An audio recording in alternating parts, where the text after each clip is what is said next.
বাতাসে একটা অদ্ভুত গন্ধ ভাসছে। এই গন্ধ কোনো ফুলের নয়, কোনো বৃষ্টির নয়। এই গন্ধ পরিবর্তনের নাকি সন্দেহের। আজ সকাল থেকেই ভোট হওয়ার কথা, কিন্তু এরই মধ্যে দেশের বিভিন্ন এলাকায় উঠেছে গুরুতর অভিযোগ। কিছু কেন্দ্রে নাকি আগেই ভোট হয়ে যাচ্ছে। সামাজিক যোগাযোগ মাধ্যমে ছড়িয়ে পড়েছে নানা ভিডিও, নানা দাবি। অনেকেই অতীতের কিছু বিতর্কিত নির্বাচনের সঙ্গে তুলনা করছেন।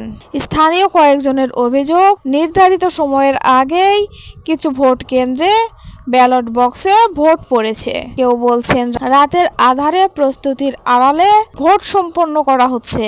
তবে প্রশাসনের পক্ষ থেকে বলা হয়েছে, নির্বাচন সুষ্ঠু ও নিরপেক্ষভাবে সম্পন্ন করার জন্য সব ধরনের প্রস্তুতি নেওয়া হয়েছে। আইনশৃঙ্খলা বাহিনী মাঠে রয়েছে, নজরদারি জোরদার করা হয়েছে।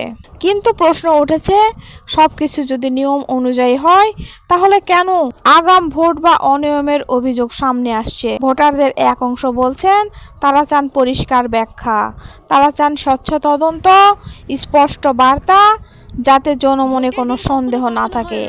বিশেষজ্ঞদের মতে নির্বাচন শুধু ভোটের দিনের ঘটনা নয়, পুরো প্রক্রিয়াটাই গুরুত্বপূর্ণ। অভিযোগ ছোট হোক বা বড় হোক, দ্রুত তদন্ত করে পরিষ্কার অবস্থান জানানো জরুরি, নইলে সন্দেহই বড় হয়ে দাঁড়ায়।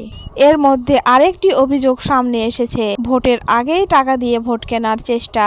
কিছু এলাকায় নাকি বাড়ি বাড়ি যোগাযোগ করে ভোটারদের প্রভাবিত করার চেষ্টা চলছে।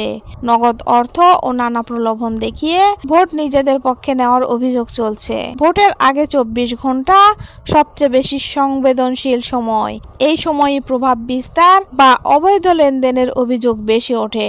তাই প্রয়োজন দ্রুত তদন্ত এবং দৃশ্যমান পদক্ষেপ। জনগণ ভোট কেন্দ্রে যাবে তাদের ভোটাধিকার প্রয়োগ করতে, কিন্তু তার আগে যদি আগাম ভোট, টাকা দিয়ে ভোট কেনার অভিযোগ ছড়ায়, তাহলে তা গণতান্ত্রিক প্রক্রিয়ার উপর প্রভাব ফেলতে পারে।